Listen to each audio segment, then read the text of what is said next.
civil registrars. Hello, Kabuang guys. 220,664 naman ang inalis sa listahan matapos nilang piliing matransfer This sa ibang lungsod. si Waki. Ayon pa sa COMELEC, Kadakusan si Waki. napag-alaman ng automated fingerprint identification system na halos 180,000 ang may double registration, kaya binura na rin ang mga ito. Samantala, sa kasalukuyan, halos 68 million na ang mga rehistradong botante ang naitala ng ahensya.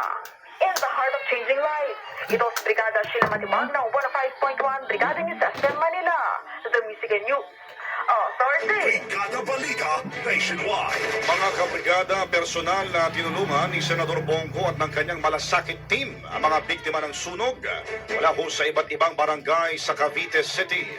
746 na mga residente ang nabigyan ng iba't ibang uri ng tulong tulad ho ng pagkain, tubig, mga bitamina, masks, damit at maging bola ng basketball at volleyball. Bukod dito, ang national government ay nagbigay ng housing assistance sa mga qualified beneficiaries upang makatulong sa pagpapaayos ng kanilang nasirang mga tahanan.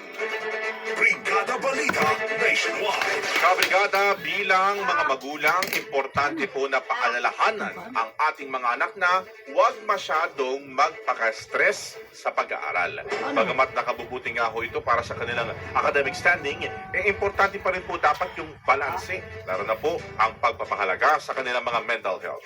Kapag nag-aaral, tandaan po kabrigada na dapat maglaan ng oras na magpahinga.